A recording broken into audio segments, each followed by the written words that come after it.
Hello guys, எப்படி இருக்கீங்க? Corporate accounting 1ல் final accounts of companies video series பார்த்துட்ருக்கோம். ஸோ அந்த வகையில் இது வீடியோ சீரிஸ் 2. இதில் என்ன பார்க்க போகிறோம் அப்படின்னா, statement of profit and loss. ஏற்கனவே ஃபைனல் அக்கௌண்ட்ஸ் ஆஃப் கம்பெனிஸுக்கு உண்டான ஃபார்மேட்டு கொடுத்தாச்சு. ஓகேவா? இதுக்கு முன்னாடி போட்ட வீடியோவில் ப்ராஃபிட் அண்ட் லாஸ் அக்கௌண்ட் ஃபார்மேட்டும் பேலன்ஸ் ஷீட் ஃபார்மேட்டும் கொடுத்துருக்கோம். இப்போ இதில் நம்ம சம் ஒர்க் அவுட் பண்ணிக்கலாம். ஓகேவா? அதுக்கு முன்னாடி I am Rajasekar from Rajasekar Bala YouTube channel. நம்ம சேனல் என்ன சப்ஸ்கிரைப் பண்ணாதவங்க சப்ஸ்கிரைப் பண்ணிக்கோங்க. கூடவே ஒரு பெல் ஐக்கான் வரும், அதையும் கிளிக் பண்ணிவிட்டு ஆல் ஆப்ஷனை செலக்ட் பண்ணிக்கோங்க. அப்போ தான் நம்ம சேனல்லேருந்து போடக்கூடிய எல்லா வீடியோஸினுடைய நோட்டிஃபிகேஷனும் உங்களுக்கு ரீச் ஆகும். ஓகேவா? அதில் சொல்லக்கூடிய இன்ஃபர்மேஷன் உங்களுக்கு கரெக்டாக கிடைக்கும். ஓகேவா? இப்போ நம்ம பார்க்கலாம். இப்போ ப்ராப்ளம் 1 போட போகிறோம். ஃபைனல் அக்கௌண்ட்ஸ் ஆஃப் கம்பெனிஸில் வீடியோ சீரிஸில் இது 2, ஆனால் போடக்கூடியது problem 1, preparation of profit and loss account. Profit and loss account மட்டும் ப்ரிப்பேர் பண்ணுற மாதிரி ஒரு ஃபஸ்ட்டு சம் பார்க்க போகிறோம். ஓகேவா? ஸோ இதில் ப்ராப்ளம் இருக்குது, அதை எக்ஸ்பிளைன் பண்ணுறேன், பார்த்துக்குங்க. From the following ledger balances prepare the statement of profit and loss of Magesh Company Limited for the year ended 31/3/2017. ஓகேவா? 31/3/2017க்கு மகேஷ் கம்பெனி லிமிடெட்னுடைய லெஜர் பேலன்சஸ் இருக்குது. அவங்களுடைய statement of profit and loss கண்டுபிடிக்கணும். ஸோ இதை ஜென்ரலாக நம்ம ப்ராஃபிட் அண்ட் லாஸ் அக்கௌண்ட்டுன்னு சொல்ல மாட்டோம். ஏன் அப்படின்னா டெபிட் கிரெடிட் நம்ம பிரித்து போடுறது கிடையாது. இது வெர்டிக்கல் ஃபார்மேட்டில் தான் ப்ரிப்பேர் பண்ணுறோம். ஓகேவா? ஸோ இதில் பார்த்தீங்கன்னா சில லெஜர் பேலன்சஸ், சில ஐட்டம்ஸ் எல்லாம் இருக்குது. ஸோ ஜென்ரலாக profit and loss account final accounts போட்டோன்னா என்ன ஐட்டம்ஸ் வரும் அதே தான். ஓகேவா? வித் அட்ஜஸ்ட்மெண்ட்ஸ் 2-3 அட்ஜஸ்ட்மெண்ட் இருக்குது. Closing stock, depreciation of plant and furniture இருக்குது. அதுக்கப்புறம் டாக்ஸஸ் அண்ட் ப்ரொவிஷன் இருக்குது. ஓகேவா? ஸோ ஃபைனல் அக்கௌண்ட்ஸ் ஆஃப் கம்பெனிஸை பொறுத்த வரைக்கும் சோல் ட்ரேடர் ஃபைனல் அக்கௌண்ட்ஸ் என்ன படித்தோமோ, எப்படி ப்ரிப்பேர் பண்ணமோ அதே மாதிரி தான், அதே கான்செப்ட் தான். ஆனால் நமக்கு வெர்டிக்கல் ஃபார்மேட்டில் போடுறதுனால கொஞ்சம் டிஃப்ரெண்ட்டாக, கொஞ்சம் டஃப்பாக இருக்கும் அப்படிங்கிற மாதிரி கூட தோணும். ஓகேவா? இப்போ நான் இப்போ எக்ஸ்பிளைன் பண்ண சம்முக்கு நம்ம சொல்யூஷன் பார்க்கலாம். ஸோ அதுக்குண்டான ஒர்க்கிங்ஸ் தான் ஃபஸ்ட்டு பார்க்கணும். ஓகேவா? ப்ராஃபிட் அண்ட் லாஸ் ஸ்டேட்மெண்ட் கேட்குறாங்கனாலும் அதுக்குண்டான ஒர்க்கிங்ஸ் தான் நோட்டு அப்படின்னு சொல்கிறோம். ஃபைனல் அக்கௌண்ட்ஸை பொறுத்த வரைக்கும் நோட்ஸ் அப்படின்னு சொல்கிறோம். ப்ராஃபிட் அண்ட் லாஸ் அக்கௌண்ட்டுக்கு நோட் 1 to 7 வரைக்கும் வரும். ஸோ அதை ப்ரிப்பேர் பண்ணிட்டோம் அப்படின்னா அதில் இருக்கக்கூடிய சம்ஸ் நம்ம என்ன அமௌண்ட் ஃபைண்ட் அவுட் பண்ணமோ அதை எடுத்து அப்படியே statement of profit and loss ஃபார்மேட்டில் ஃபிட் பண்ணோம்னா நமக்கு ஆன்சர் வந்துடும். ஓகேவா?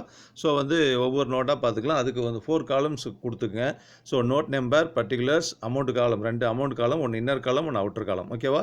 ஸோ இன்னர் காலம் பர்பஸ் தெரியும் உங்களுக்கு. ப்ளஸ் பண்ணுறது மைனஸ் பண்ணுறதில் இன்னரில் பண்ணிவிட்டு பேலன்ஸ் அமௌண்ட் ஆன்சர் எடுத்து அவுட்டில் எழுதிக்கலாம். So first note 1. So profit and loss ஸ்டேட்மெண்ட்டுக்கு தேவையானது பார்த்தீங்கன்னா ஃபஸ்ட் ஐட்டம் என்ன வரும்னா revenue from operations. So revenue from operations அப்படின்னா சேல்ஸு. இது ஏற்கனவே நான் ஃபார்முலா எக்ஸ்பிளைன் பண்ணியிருக்கேன். ஓகேவா? ஸோ சம்மில் பார்த்து சேல்ஸ் அமௌண்ட்டை எடுத்து எழுதிக்கோங்க. 3,25,000 rupees கொடுத்துருக்காங்க. ஓகேவா? So second note 2. Note other income. ஓகேவா? இன்கம்மை பொறுத்த வரைக்கும் 2 ஐட்டம் தான் வரும். ஸோ செகண்ட் சேல்ஸ் தனியாக, ரிமைனிங் இன்கம் எது கொடுத்துருந்தாலும் அதர் இன்கமில் எடுத்துக்கலாம். ஸோ இந்த சம்மில் டிஸ்கவுண்ட் ரிசீவ்டு மட்டும் இருக்குது, 3,150. அடுத்தது தேர்டு நோட்டு. அது என்னென்னா காஸ்ட் ஆஃப் கூட்ஸ் சோல்டு. இது எக்ஸ்பென்சஸ்க்கு வரக்கூடியது. காஸ்ட் ஆஃப் கூட்ஸ் சோல்டு ஜென்ரலாகவே நமக்கு தெரிஞ்ச ஒரு ஐட்டம் தான் அது. ஏன்னா காஸ்ட் ஆஃப் கூட்ஸ் சோல்டு அப்படின்னா கூட்ஸ் எவ்வளோ சேல்ஸ் பண்ண போகிறோமோ அதனுடைய காஸ்ட் ப்ரைஸ் தான் அப்படின்னு சொல்கிறோம். அதுக்கு யூஸ்வலாக ஒரு ஃபார்முலா வச்சே சொல்லுவாங்க. ரேஷியோ அனாலிசிஸ்லாம் படிச்சிருப்போம். ஓகேவா? அதே மாதிரி மார்ஜின் காஸ்டிங்லாம் கூட படிச்சிருப்போம். நிறைய அக்கௌண்ட்ஸில் படிச்சிருப்போம். Opening stock plus purchases minus closing ஆகுது. இதுதான் அதனுடைய general formula cost of goods sold. இதில் கேரேஜ் இன்வோர்ஸோ, கேரேஜ் அண்ட் ஃப்ரைட் ஆன் பர்ச்சேஸோ எது இருந்தாலும் நம்ம ஆட் பண்ணிக்கலாம். ஓகேவா? ஸோ இதில் ஓப்பனிங் ஸ்டாக் சம்மில் 50,000 கொடுத்துருக்காங்க, எடுத்துக்கிட்டோம். இன்னரில் ஆட் பர்ச்சேசஸ் 2 lakhs இருக்குது, அது எடுத்துக்கிட்டோம். ஸோ லெஸ் க்ளோசிங் ஸ்டாக் அட்ஜஸ்ட்மெண்ட்டில் ஃபஸ்ட் ஐட்டமாக கொடுத்துருந்தாங்க. ஸோ அதை மைனஸ் பண்ணிட்டோம். So opening stock 50, purchase 2 lakhs, 2,50,000ல் க்ளோசிங் ஸ்டாக் 191,500 மைனஸ் பண்ணிட்டோன்னா 58,500 அவுட்டில் போட்டோம். ஓகே, இதுதான் காஸ்ட் ஆஃப் குட்ஸ் சோல்டு. அடுத்தது ஃபோர்த்து நோட் பார்த்தீங்கன்னா எம்ப்ளாயி பெனிஃபிட் எக்ஸ்பென்சஸ். எம்ப்ளாய்க்கு கிடைக்கக்கூடிய பெனிஃபிட்ஸ்னால் என்னென்னு சொல்லலாம் அப்படின்னா வேஜஸ்ஸு, அதாவது எம்ப்ளாயிஸ்னால் இன்க்ளூடிங் ஒர்க்கர்ஸ் எல்லாமே வேஜஸ், சேலரிஸு, போனஸு, இன்சென்டிவ், இது மாதிரி என்ன கொடுத்துருந்தாலும் அவங்களுக்காக ஸ்பெண்ட் பண்ணாலும் அதுதான் எம்ப்ளாயி பெனிஃபிட் எக்ஸ்பென்ஸு. இந்த சம்மில் 3 ஐட்டம்ஸ் இருக்குது, வேஜஸ்ஸு, சேலரிஸு, போனஸ். ஸோ அந்த 3 ஐட்டத்தையும் நம்ம சம்மை பார்த்து எடுத்து எழுதிட்டோம். ஸோ அதனுடைய டோட்டல் அவுட்டில் எழுதிட்டோம். ஓகேவா? 99,000. ஸோ ஃபிஃப்த்து ஃபினான்ஸ் காஸ்ட்டு இல்லை. ஸோ அதனால் ஃபினான்ஸ் காஸ்ட்னு எழுதி டேஷ் போட்டிருக்கு. இதை நீங்கள் போடணுங்கிற அவசியம் கூட இல்லை. நீங்கள் ஃபார்மேட் நல்லா உங்களுக்கு தரவு ஆகணும்னா நீங்கள் எழுதி கூட டேஷ் போட்டுக்கலாம். ஃபினான்ஸ் காஸ்ட்டோட என்ன எக்ஸாம்பிள் வரும்? Interest on debenture. ஸோ இதெல்லாம் வரும். ஓகேவா? வேறு சம்மில் இருந்ததுன்னா நம்ம அப்போ பார்த்துக்கலாம். ஓகேவா? அடுத்து வந்து பார்த்தீங்கன்னா நோட் 6ல் வந்து டெப்ரிசியேஷன் அண்ட் அமோர்டைசேஷன் எக்ஸ்பென்சஸ் வரும். ஸோ 2 டெப்ரிசியேஷன் அட்ஜஸ்ட்மெண்ட் படித்தேன் இல்லையா? பிளான்ட் அண்ட் மெஷினரிக்கு ஒரு டெப்ரிசியேஷன், ஃபர்னிச்சருக்கு ஒரு டெப்ரிசியேஷன், பர்சன்டேஜ் கொடுத்துருக்காங்க. ஸோ அமௌண்ட் வந்து பிளான்ட் வேல்யூவும் ஃபர்னிச்சர் வேல்யூவும் ட்ரையல் பேலன்ஸ் அமௌண்ட்டில் இருக்குது சம்மில். ஸோ அதை 2 ஃபைண்ட் அவுட் பண்ணிட்டோம். ஸோ அமோர்டைசேஷன் எக்ஸ்பென்சஸ்னு எதுவும் கிடையாது. நம்ம இன்டான்ஜிபிள் அசட்ஸ் இதெல்லாம் இருக்குது இல்லையா? அது எல்லாம் வந்து ஃபிக்டிஷியஸ் அசட்ஸ் வந்து ப்ரிலிமினரி எக்ஸ்பென்சஸ் வந்து ஃபிக்டிஷியஸ் அசட்ஸ்னு சொல்கிறோம். அதை ரைட் ஆஃப் பண்ணோன்னா இதில் வரும். அதுக்கப்புறம் வந்து பார்த்தீங்கன்னா குட்வில் ரிட்டர்ன் ஆஃப் வரும். அதுக்கப்புறம் patterns written off, copyrights written off, இது மாதிரியான இன்டான்ஜிபிள் அசட்ஸ் ரிட்டன் ஆஃப் எல்லாமே வந்து இதில் அமோர்டைசேஷன் எக்ஸ்பென்ஸ் ஹெட்டிங்கில் வரும். அது எல்லாமே இருந்ததுன்னா 6 நோட்லேயே வந்து ஆட் பண்ணி அவுட்டில் எழுதிக்கலாம். இந்த சம்மில் பொறுத்த வரைக்கும் அது இல்லை, 2 டெப்ரிசியேஷன் மட்டும்தான். ஸோ அதனால் 2 ஆட் பண்ணி அவுட்டில் எழுதிட்டோம். அடுத்து 7th வந்து அதர் எக்ஸ்பென்சஸ். ஸோ எக்ஸ்பென்சஸ் வந்து பார்த்தீங்கன்னா 3rd, 4th, 5th, 6th 4 நோட்டோட 7th வந்து அதர் எக்ஸ்பென்சஸ் எழுதிடும். அதர் எக்ஸ்பென்சஸ் என்னெல்லாம் இருக்கோ அதெல்லாம் எழுதிக்கலாம். ஸோ டிஸ்கவுண்ட் அலவுட் வந்து 4200 அப்படியே எழுதிட்டோம். இன்சூரன்ஸ் வந்து பார்த்தீங்கன்னா ஒரு அட்ஜஸ்ட்மெண்ட் இருக்குது. ஆனால் அட்ஜஸ்ட்மெண்ட் காலத்தில் கொடுக்கல, ப்ராப்ளத்தில் கொடுத்துருக்காங்க. அதனால் நம்ம என்னென்னு பார்த்துருவோம். ஸோ ப்ராப்ளத்தில் வந்து பார்த்தீங்கன்னா இப்போ மேலேருந்து 4வது ஐட்டம் லெஃப்ட்டில் இன்சூரன்ஸ் அப் டு June 30/6/2017. அதாவது அக்கௌண்ட் க்ளோஸ் பண்ணுறது வந்து 31/3/2017. ஆனால் 30/6/2017 வரைக்குமே இன்சூரன்ஸ் ப்ரீமியம் வந்து பே பண்ணிட்டாங்க. அப்போ மார்ச் முடிஞ்சிச்சுன்னா ஏப்ரல், மே, ஜூன் 3 மந்த்துக்கு வந்து எக்ஸ்ட்ராவே பே பண்ணிட்டாங்க insurance premium prepaid. So prepaid அப்படின்னா அந்த அமௌண்ட் வந்து நம்ம லெஸ் பண்ணிக்கலாம். அதனால் 6720ல் 3/12 போட்டிங்கன்னா 6 months 3 months அமௌண்ட் என்னன்னு தெரிஞ்சிடும். ஸோ அதை வந்து நம்ம என்ன பண்ணுறோன்னா லெஸ் பண்ணிட்டோம். பாருங்கள் 6720ல் 3/12 போட்டிங்கன்னா 1680 வருது. அது வந்து prepaid expense, it belongs to next இயர்ங்கிறனால மைனஸ் பண்ணிட்டு அவுட்டில் எழுதிட்டோம். மீதி எக்ஸ்பென்சஸ் எல்லாமே வந்து அட்ஜஸ்ட்மெண்ட் எதுவுமே இல்லை, ஃபுல்லாக ஆட் பண்ணி அவுட்டில் எழுதிட்டோம். ஸோ இப்போ வந்து பார்த்தீங்கன்னா 7 நோட்ஸும் நம்ம ப்ரிப்பேர் பண்ணியாச்சு. இந்த அமௌண்ட் எடுத்து ப்ராஃபிட் அண்ட் லாஸ் ஸ்டேட்மெண்ட்டில் அப்படியே போஸ்டிங் கொடுத்தீங்கன்னா வேலை முடிஞ்சது. இப்போ preparation of statement of profit and loss ஸ்டேட்மெண்ட்டை நம்ம ப்ரிப்பேர் பண்ணிக்கலாம். இப்போ வந்து ஃபார்மேட் பார்த்துக்கோங்க. இதுக்கு வந்து வேறு column. So particulars, note number, amount, அவ்வளோதான். அதில் நோட் நம்பர், பர்டிகுலர்ஸ் 2 அமௌண்ட் வரும். இதில் நோட் நம்பரை தூக்கி பின்னாடி போடுங்க, பர்டிகுலர்ஸ் முன்னாடி கொடுத்துருங்க. ஸோ இது 2 ஐட்டம் வந்து 1 and 2 வந்து இன்கம்க்கு வருது. ரெவன்யூ ஃப்ரம் ஆப்ரேஷன்ஸ் வந்து சேல்ஸ் இல்லையா? நீங்கள் திரும்ப சேல்ஸ்னாலும் எழுத வேண்டியதில்லை, ஒர்க்கிங்ஸில் ஃபுல்லாக காமிச்சிட்டோம். அதனால் revenue from operations format note 1 அந்த அமௌண்ட் எழுதிடுங்க. அடுத்து வந்து அதர் இன்கம், அது வந்து நோட் 2 அதனுடைய அமௌண்ட் 3150 எழுதிடுங்க. ஸோ 2 தான் இன்கமுக்கு, 2 ஆட் பண்ணிங்கன்னா 3,28,150 வருது. இது வந்து டோட்டல் இன்கம். ப்ராக்கெட்டில் ஏன்னு கொடுத்துக்கோங்க. மைனஸ் பண்ணுறதுக்கு, ஆன்சரை டெரைவ் பண்ணுறதுக்கு நமக்கு ஈஸியாக இருக்கும். ஸோ நெக்ஸ்ட் வந்து பார்த்தீங்கன்னா எக்ஸ்பென்சஸ் வந்து பார்த்தீங்கன்னா 7 வரைக்கும் மீதி இருக்கக்கூடிய நோட் எல்லாமே எழுதிக்கலாம். ஆனால் ஃபார்மேட்டில் அந்த ஆர்டரில் எழுதணும், ஆர்டரை மாற்றக்கூடாது. ஓகேவா? So cost of goods sold வந்து நோட் 3 அந்த அமௌண்ட் எழுதிருங்க. ஏற்கனவே ஃபைண்ட் அவுட் பண்ணிட்டோம். எம்ப்ளாயி பெனிஃபிட் எக்ஸ்பென்சஸும் நோட் 4 அதுலேயும் 3 ஐட்டம் இருந்தது, ஆட் பண்ணி 99,000 வருது. ஃபினான்ஸ் காஸ்ட்டு சொன்னது உங்களுக்கு ஞாபகம் இருக்கும். ஸோ நோட் 5 அதில் அமௌண்ட் இல்லாதனால டேஷ் கொடுத்துருக்கோம். இது கொடுக்கல அப்படின்னாலும் ப்ராப்ளம் இல்லை. Depreciation amortisation 6, other expense depreciation and amortisation வந்து ஃபினான்ஸ் காஸ்ட் வந்து நீங்கள் மென்ஷன் பண்ணலைன்னா இப்போ டெப்ரிசியேஷன் அண்ட் அமௌண்டைசேஷன் 5ன்னு போட்டுட்டு அதர் எக்ஸ்பென்சஸ் 6ன்னு போட்டு கூட முடிச்சுக்கலாம். அது ஒன்றும் தப்பு கிடையாது. ஓகேவா? ஸோ இதில் இருக்குது, அது டேஷ் கொடுத்துட்டோம். ஸோ டெப்ரிசியேஷன் அமௌண்ட்டை போட்டாச்சு. நோட் 6 அதர் எக்ஸ்பென்சஸ் வந்து ஆஸ் பர் நோட் 7 அது அமௌண்ட் எழுதிட்டோம். 2 டோட்டல் பண்ணிட்டோம். 2,19,875 வந்து டோட்டல் எக்ஸ்பென்சஸ். அது வந்து டோட்டல் எக்ஸ்பென்சஸ் ப்ராக்கெட்டில் ரோமன் லெட்டர், இது கேபிட்டல் லெட்டர் பி கொடுத்துக்கோங்க. So total income 328,150, total expenses 219,875. So difference டெஃபினட்டாக ப்ராஃபிட் வருது. ஓகேவா? ஸோ அடுத்தது ப்ராஃபிட்டை நம்ம கால்குலேட் பண்ணிக்கலாம். சேம் ஃபார்மேட்டு தான். ஆனால் ஃபார்மேட் வந்து ப்ராஃபிட் பிஃபோர் டேக்ஸ்னு போட்டுக்கோங்க. A - B. ஏ அமௌண்ட்டிலேருந்து பி அமௌண்ட்டை மைனஸ் பண்ணினா 1,08,275 வருது. இது வந்து டேக்ஸுக்கு முன்னாடி, டேக்ஸை நம்ம லெஸ் பண்ணலை. ஓகேவா? ஸோ நெக்ஸ்ட் வந்து less provision for tax. Provision for tax எங்கே இருந்தது ஞாபகம் இருக்கா? அட்ஜஸ்ட்மெண்ட்டில் இருந்ததா? ஸோ சம் பார்த்துடலாம், அப்போ தான் உங்களுக்கு டக்குன்னு புரியும். ஸோ சம் வந்து பார்த்தீங்கன்னா tax provision of 8,000 is considered. ஓகேவா? 3rd அட்ஜஸ்ட்மெண்ட்டில் இருக்குது. அந்த டேக்ஸ் வந்து நம்ம ப்ராஃபிட் அண்ட் லாஸை மேலே கொண்டு போகாமல், அதை நோட்டுக்குள்ளே கொண்டு போகாமல் அப்ராப்ரியேஷனில் தான் நம்ம காமிக்கணும். இதுதான் இதில் இந்த இடத்துல நம்ம லெஸ் பண்ணுறோமோ அதுதான் appropriation. So provision for tax வந்து 8,000 போட்டு லெஸ் பண்ணிட்டோம். இதுதான் profit after tax for the period. இந்த வருஷத்துக்கு உண்டான ஆஃப்டர் டேக்ஸ் ப்ராஃபிட் அப்படின்னா நெட் ப்ராஃபிட். அந்த யூஸ்வலாக கம்பெனி இதில் நம்ம இதுதான் profit before tax, profit after tax இந்த வார்த்தை தான் யூஸ் பண்ணுவோம். ஆக்சுவலாக ஜென்ரலாக உங்களுக்கு புரியணும் அப்படின்னா நம்ம தெரிஞ்சுக்கலாம் இதான் நெட் ப்ராஃபிட் அப்படின்னு. Okay, after tax net profit. இப்போ இதான் profit and loss account prepare பண்ணது. ஹெட்டிங் வந்து நல்லா பார்த்துக்கோங்க. Statement of profit and loss of Mahesh company limited as per part 2 of revised schedule 6 அப்படின்னு தான் மேலே எழுதணும், மறந்து மறந்துடாதீங்க. ஓகேவா? ப்ராஃபிட் பேலன்ஸ் ஷீட்டாக இருந்தாலும் ப்ராஃபிட் அண்ட் லாஸ் அக்கௌண்ட் அப்படின்னாலும் ஷெட்யூல் 6 தான். ஆனால் பேலன்ஸ் ஷீட் வந்து part 1, profit and loss account part 2. ஆனால் ப்ரிப்பேர் பண்ணுறது வந்து ப்ராஃபிட் அண்ட் லாஸ் அக்கௌண்ட் தான் ஃபஸ்ட்டு ப்ரிப்பேர் பண்ணுறோம். இது எல்லாமே வந்து நம்ம வந்து இதுக்கு முன்னாடி வீடியோலையும் எக்ஸ்பிளைன் பண்ணியிருக்கேன். ஓகேவா? இது புரியுதா உங்களுக்கு? ப்ராஃபிட் அண்ட் லாஸ் அக்கௌண்ட் மட்டும் ப்ரிப்பேர் பண்ணுறது நல்லா பார்த்துக்கோங்க. ரொம்ப ரொம்ப இம்பார்ட்டன்ட். ஸ்டூடெண்ட்ஸ் நிறைய ஈகராக இந்த வீடியோஸ்க்காக தான் வெயிட் பண்ணிட்டு இருக்காங்க. இன்னும் ஒரு 3-4 வீடியோஸ் ஃபைனல் அக்கௌண்ட்ஸுக்காகவே நான் கொடுக்கலான்னு இருக்கேன். ஸோ உங்கள் சப்போர்ட் இருந்ததுன்னா ஓகேவா? ஸோ அடுத்தது இன்னொரு சம் பார்க்கலாம். Final accounts of companies, statement of profit and loss and balance sheet. So இந்த ரெண்டாவது சம்மும் இந்த வீடியோலேயே நம்ம பார்த்துடலாம். அதாவது ஃபைனல் அக்கௌண்ட்ஸில் வந்து ஒரே சம்மில் வந்து profit and loss account, balance sheet full sum ஓகேவா, வித் அட்ஜஸ்ட்மெண்ட்ஸ் அதோட பார்த்துக்கலாம். அதுக்கு வந்து பார்த்தீங்கன்னா ப்ராப்ளம் 2 அதான் preparation of profit and loss account and balance sheet நம்ம ப்ரிப்பேர் பண்ண போகிறோம். ஓகேவா? அது சம் பார்த்துருவோம். சம் வந்து நான் சேஞ்ச் பண்ணவே இல்லை. த சேம் ப்ராப்ளம் பாருங்க. From the following ledger balances prepare the statement of profit and loss Mahesh limited and the balance sheet as on the date. ஓகேவா? ஸோ சேம் ப்ராப்ளம் அப்படி எடுத்துக்கிட்டேன். பேலன்ஸ் ஷீட்டு எக்ஸ்ட்ரா ப்ரிப்பேர் பண்ண சொல்லியிருக்கேன். ஆனால் அதுக்குண்டான items கொஞ்சம் add பண்ணியிருக்கேன். எக்ஸ்ட்ரா சம் வந்து கொஞ்சம் ஆல்டர் பண்ணியிருக்கேன். ஓகேவா? ஸோ இந்த இதில் இருக்கக்கூடியது எல்லாமே அதே சேம் பாயிண்ட்ஸ் தான். அது அப்புறம் சில கண்டினியூன்னு கொடுத்துருக்கேன். ஸோ ப்ராப்ளம் வந்து இந்த செகண்ட் ஸ்லைட்லேயும் வருது. ஸோ இதுலேயும் வந்து டேட்டாஸ் அசட்ஸ் எல்லாம் இருக்குது. அட்ஜஸ்ட்மெண்ட் பார்த்தீங்கன்னா போன சம்மில் 3 அட்ஜஸ்ட்மெண்ட் மட்டும் கொடுத்துருந்தேன். இதில் 5 அட்ஜஸ்ட்மெண்ட்டு அதை கொடுத்துருக்கேன். ஓகேவா? First adjustment closing stock as usual. Depreciation போன சம்மில் இருந்த அதே அட்ஜஸ்ட்மெண்ட் பர்சன்டேஜ் தான். அப்புறம் டேக்ஸ் ப்ரொவிஷன் அந்த 8,000 அதே தான். இது 4th and 5th அட்ஜஸ்ட்மெண்ட் மட்டும் எக்ஸ்ட்ரா.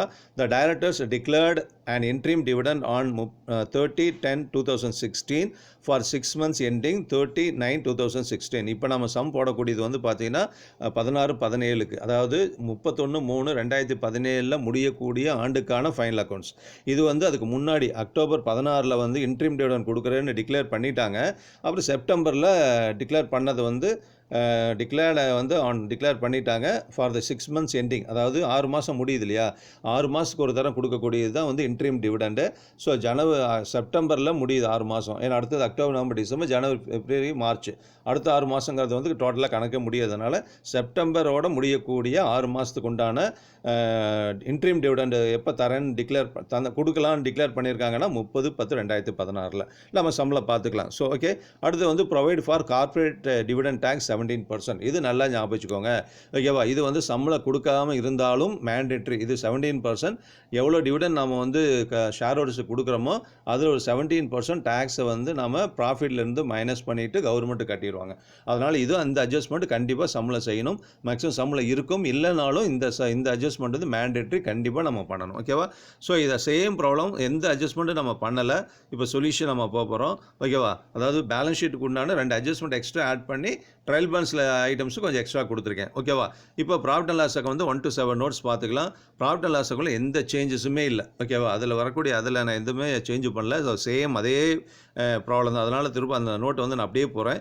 ஓகேவா? ஸோ ஃபுல்லாக நீங்கள் இதை பார்த்துக்கோங்க. ஸோ 7 நோட்ஸ் வரைக்கும் அதே தான் இருக்குது.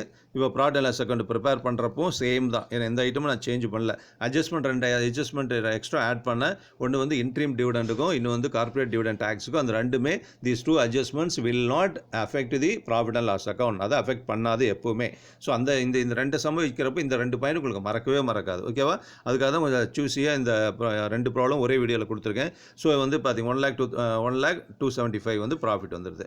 இப்போ வந்து இது பேலன்ஸ் ஷீட் புதுசு. இது ஃபார்மேட்டு நான் போன ஃபஸ்ட் வீடியோவில் கொடுத்துருக்கேன். So preparation of notes from 1 to 25 for balance sheet. Okay, இதுதான் கொஞ்சம் டைம் எடுக்கும். ஆனால் நோட் வந்து 25 நோட்டும் நம்ம ப்ரிப்பேர் பண்ணுற மாதிரி சம் இருக்காது. எந்த சம்முமே இருக்காது. ஓகேவா? ஏன்னா நம்ம வந்து ப்ராக்டிக்கலாக தான் அதெல்லாம் இருக்குமே தவிர, பெரிய பெரிய கம்பெனிஸில் எல்லாமே இருக்குமே தவிர, நம்ம எக்ஸாம்பிள் இதெல்லாம் நம்ம ப்ராக்டிஸ் பண்ணுறோம் எக்ஸாம் பர்பஸ் அப்படிங்கிறனால 25 நோட்ஸும் இருக்காது. எந்த நோட் இருக்குது, அதனால் ஒரு நோட் இல்லை, அந்த அமௌண்ட் இல்லைன்னா அது எழுதி டேஷ் போடணுங்கிற அவசியம் கூட பேலன்ஸ் ஷீட்டுக்கு இல்லை. ஏன்னா அப்படி நம்ம பண்ணாலும் it will take more time in the examination. அதனால் எந்த நோட் இருக்கோ அதை மட்டும் நம்ம எடுத்தோம்னா கூட போதும். ஓகேவா? இப்போ வந்து பார்த்தீங்கன்னா ஃபஸ்ட்டு நோட் 1 காலம்ஸ் அதே காலம் தான். ப்ராஃபிட் அண்ட் லாஸ் அக்கௌண்ட்டுடைய நோட்ஸ் ப்ரிப்பேர் பண்ணுறதுக்கு என்ன காலம் கொடுத்தோமோ அதே தான். Note number, particulars, 2 amount column, inner column, outer column. So first note 1 வந்து ஷேர் கேபிட்டல் சம்பளம் வந்து எக்ஸ்ட்ராவாக நான் கொடுத்துருக்கேன். அதை பார்த்து 2,50,000 இன்னரில் எழுதிக்கோங்க. கால்சினர் இயர் இருந்ததுன்னா நான் ஏற்கனவே சொல்லியிருக்கேன் இல்லையா, கால்சினர் இயர் இருந்தால் மைனஸ் பண்ணிக்கணும். ஏன்னா அந்த அமௌண்ட் என்ன நமக்கு வரல. 2,50,000 நம்ம ரிசீவ் பண்ணியிருந்தால் தான் அப்படியே அது அவுட்டரில் எழுதலாம். கால்சினர் இயர் இருந்ததுன்னா 5,000 rupees வந்து did not collected from the share holder. அதனால் அதை மைனஸ் பண்ணிட்டோம். சப்போஸ் ஷேர் ஃபார் ஃபியூச்சர்னு ஒரு ஐட்டம் வந்து ட்ரையல் பேலன்ஸில் சம்பளம் கொடுத்துருந்தாலும் அதை நீங்கள் ஆட் பண்ணிக்கலாம். ஓகேவா? கால்சினர் இயர் வந்து will be deducted from the share capital. Capital and share forfeiture amount அல்லது ஃபர்ஃபீட்டட் ஷேர் அமௌண்ட் கொடுத்துருந்தாங்கன்னா it may be added with the share capital. ஓகேவா, இதில் அது இல்லை, அதனால் 5000 கால்ஸ் இன் அரியர் மட்டும் மைனஸ் பண்ணி அவுட்டில் எழுதிட்டோம். ரெண்டாவது ஐட்டம் வந்து reserve and surplus. So balance sheet ஐட்டம்ஸை பொறுத்த வரைக்கும் இந்த செகண்ட் வந்து ரொம்ப ரொம்ப மோஸ்ட் இம்பார்ட்டன்ட். ஓகேவா, இதில் தான் கொஞ்சம் நிறைய அட்ஜஸ்ட்மெண்ட்லாம் செய்ய வேண்டியிருக்கும். எக்ஸ்ட்ராவாக சொன்ன அந்த 2 அட்ஜஸ்ட்மெண்ட்டுமே இங்கே தான் எஃபெக்ட் ஆகும். ஓகேவா, ரிசர்வ் அண்ட் சர்ப்ளஸுங்கிறது எந்த ரிசர்வ் சம்மில் இருக்கோ அது எல்லாமே எழுதிக்கலாம். அப்புறம் சர்ப்ளஸுங்கிறது ப்ராஃபிட். ஸோ ப்ராஃபிட் சம்மந்தப்பட்டது எழுதி அதில் வந்து என்ன அப்ராப்ரியேட் பண்ணணுமோ அது எல்லாமே கொண்டு வந்துடும். ஓகேவா, ஸோ வந்து ரிசர்வ் வந்து இந்த சம்மில் ஒரே ஒரு ரிசர்வ் இருக்குது, 25,000 இன்னரில் போட்டாச்சு. இப்போ லாஸ்ட் இயர் ப்ராஃபிட் சம்மில் கொடுத்துருக்காங்க. ஓகேவா, அதாவது பேலன்ஸ் கேரி டவுன் கூட நீங்கள் எடுத்துக்கலாம், அல்லது நமக்கு புரியறதுக்கோ லாஸ்ட் இயர் ப்ராஃபிட்னாலும் போதும். இப்போ லாஸ்ட் இயர் ப்ராஃபிட் வந்து 6,220 சம்பளம் எக்ஸ்ட்ரா நான் கொடுத்துருக்கேன், அந்த சம்பளம் இருக்குது. இப்போ ப்ராஃபிட் ஆஃப்டர் டேக்ஸ் கண்டுபிடிச்சு இல்லையா ஃபைனலாக, அதாவது எல்லா டேக்ஸும் கொடுத்ததுக்கப்புறம் நெட் ப்ராஃபிட்னு கூட சொன்னேன். அந்த ப்ராஃபிட்டை இதுதான் கரண்ட் இயர் ப்ராஃபிட், அதை எடுத்துக்கிறீங்க. ஓல்டு ப்ராஃபிட்டையும் அதாவது லாஸ்ட் இயர் ப்ராஃபிட்டோட கரண்ட் இயர் ப்ராஃபிட் ஆட் பண்ணுறப்ப 1,06,495 வருது. இதில் இருந்து அப்ராப்ரியேஷன் பண்ணணும், லெஸ் அப்ராப்ரியேஷன். என்னென்ன அப்ராப்ரியேஷன்னா டிவிடெண்ட் டேக்ஸ் ஏற்கனவே மைனஸ் பண்ணிவிட்டு அது அப்ராப்ரியேஷனில் வராது. ஓகேவா, நல்லா புரிஞ்சுக்கோங்க. இன்கம் டேக்ஸ் ப்ரொவிஷனோ இன்கம் டேக்ஸ் பெய்டோ எதாக இருந்தாலும் ப்ராஃபிட் அண்ட் லாஸ் அக்கௌண்ட்லேயே முடிஞ்சிடும். ஓகேவா, அதுக்கப்புறம் தான் ப்ராஃபிட் ஆஃப்டர் டேக்ஸை கண்டுபிடிக்கிறோம். அப்ராப்ரியேஷனுங்கிறது வந்து இன்ட்ரீம் டிவிடெண்டும் கார்பரேட் டேக்ஸ் ப்ரொவைட் பண்ணுறது, ஃபைனல் இயர் டிவிடெண்டு எல்லாமே வரும். ஓகேவா, கார்பரேட் அப்புறம் டிவிடெண்ட் இன்ட்ரீம் டிவிடெண்ட் வந்து 6% சம்பளம் சொல்லியிருந்தாங்க. எவ்வளோ ஷேர் கேபிட்டலோ அதிலிருந்து 6% நம்ம கொடுக்கணும். ஓகேவா, ஷேர் கேபிட்டல் பாருங்கள் சார், எதை சார் எடுத்துக்கிறது, 2,50,000 ஷேர் கேபிட்டல் கொடுத்துருக்கீங்க, அவுட்டரில் வந்து கால்ஸ் இன் அரியர் போக 2,45,000 இருக்குன்னா எதுலேருந்து கண்டுபிடிக்கணும்னா நம்ம பெய்டப் கேபிட்டல் தான். பெய்டப் கேபிட்டலுங்கிறது நமக்கு வந்த அமௌண்ட்டு, ஷேருக்கு ஷேர் ஆர்டர் கொடுத்த அமௌண்ட் 5,000 தான் கொடுக்கலையே, அவனுக்கு எப்படி நம்ம டிவிடெண்ட் கொடுக்க மாட்டோம் இல்லையா. அதனால் 2,45,000 ருபீஸ் தான் நமக்கு ஷேர் கேபிட்டல் அமௌண்ட்டை டோட்டலாக கலெக்ஷன் ஆகிருக்குது. அதுக்கு கலெக்ஷனான அமௌண்ட்டுக்கு அந்த ஷேர் ஹோல்டருக்கு தான் நம்ம டிவிடெண்ட் பங்காதாயம் லாபத்திலேருந்து கொடுக்க முடியும். அதனால் 2,45,000ல் 6%ங்கிறது சம்பளம் மென்ஷன் பண்ணியிருக்கிறாங்க.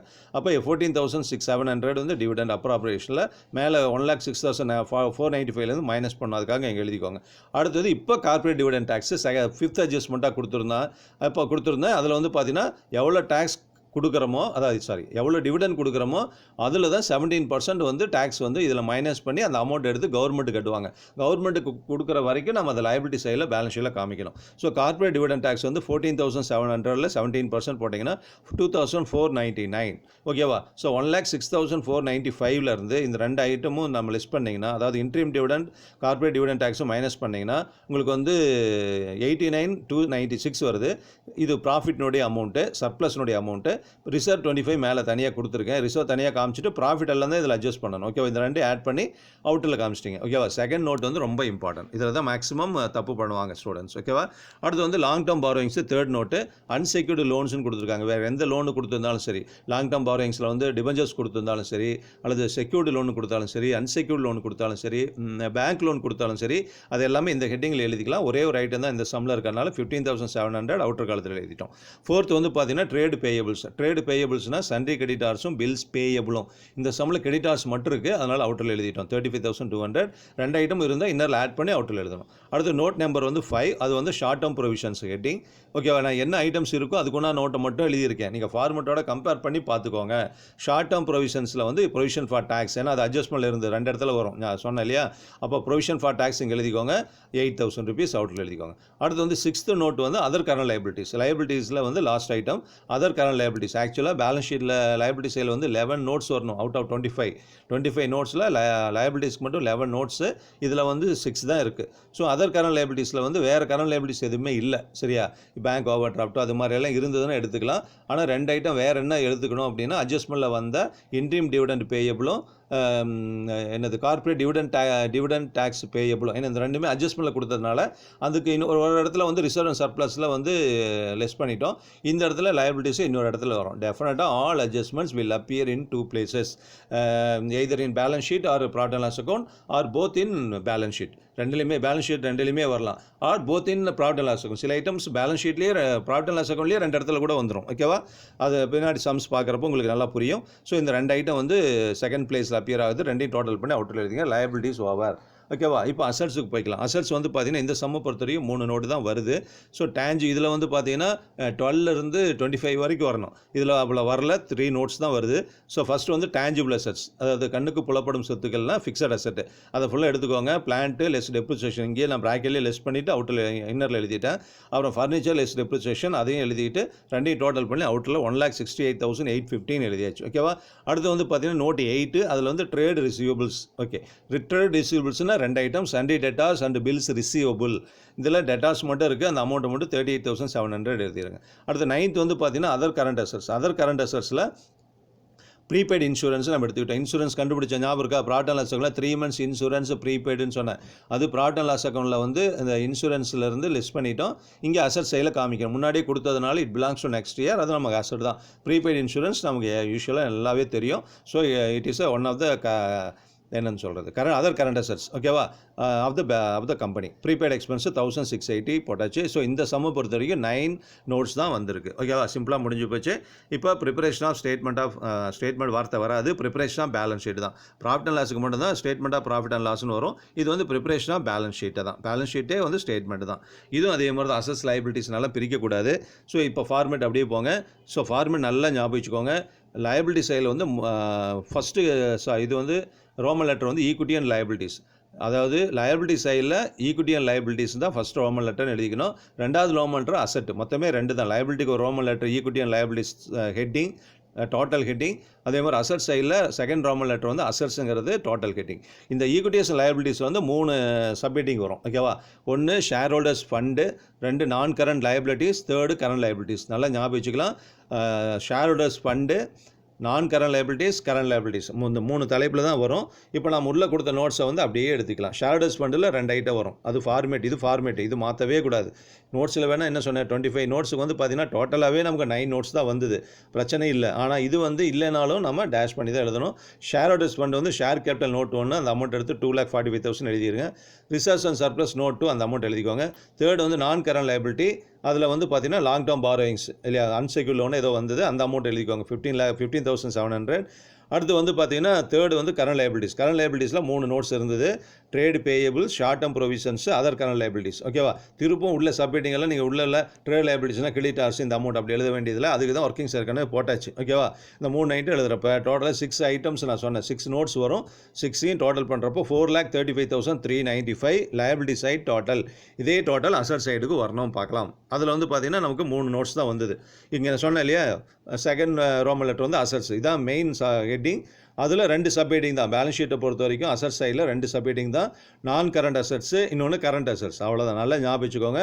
நான் கரண்ட் அசட்ஸ்னால் டேஞ்சிபிள் அசட். அது வந்து நோட் 7, அந்த அமௌண்ட்டு டோட்டல் அமௌண்ட் போட்டிருக்கோம் ஒர்க்கிங்ஸில், அதை எடுத்து எழுதிருங்க. அடுத்து செகண்ட் வந்து கரண்ட் அசட்ஸ். கரண்ட் அசட்ஸில் வந்து என்னெல்லாம் இருக்குது, ட்ரேட் ரிசீவபிள்ஸ் வந்து கரண்ட் அசட், அதாவது டெட்டார்ஸும் பில்ஸ் ரிசீவபிள் நமக்கு தெரியும். ஸோ அந்த நோட்டை போட்டு எழுதிருங்க. க்ளோசிங் ஸ்டாக்கு பேங்க்குக்கெல்லாம் ஒர்க்கிங்ஸ் போடலை இல்லையா, ஒர்க்கிங்ஸ் போடாதனால நான் அப்படியே நோட்ஸ் கொடுக்கல. இருந்தாலும் நீங்கள் கொடுக்கலாம். க்ளோசிங் ஸ்டாக் வந்து 9, பேங்க் வந்து 10, அதர் கரண்ட் அசட்ஸ் வந்து 11 அப்படின்னும் கொடுக்கலாம், தப்பில்லை. இல்லை இங்கே நோட்டு மென்ஷன் பண்ணாங்க, நீங்கள் அந்த அமௌண்ட்டை மட்டும் ஃபில்அப் பண்ணிக்கலாம். க்ளோசிங் ஸ்டாக் வந்து சம்பளம் இருக்குது, ஆனால் ஒர்க்கிங்ஸில் கொடுக்காதனால, நோட்டில் கொடுக்காதனால நான் வந்து இங்கே மாற்றி, நீங்கள் நோட்டில் கொடுத்தா தான் இங்கே நான் நோட் நம்பர் இங்கே கொடுக்கணும். நோட் வந்து நீங்கள் வந்து 9 க்ளோசிங் ஸ்டாக் அப்படின்னு எழுதிட்டு அந்த அமௌண்ட்டை மட்டும் எழுதியிருந்தீங்கன்னா இங்கே 9 கொடுத்து அந்த அமௌண்ட் எழுதிக்கலாம். அதே மாதிரி பேங்க் வந்து இருந்ததுன்னா, கேஷோ பேங்காக இருந்ததுன்னா அதுக்கு வந்து ஒர்க்கிங்ஸில் காமிச்சிட்டு நோட்டு 10 காமிச்சிட்டு இங்கே 10ன்னு மென்ஷன் பண்ணி எழுதிக்கலாம். அப்போ அங்கே அதர் கரண்ட் லைபிலிட்டிஸ் நீங்கள் 9 கொடுக்கக்கூடாது, 11 வந்துடும்.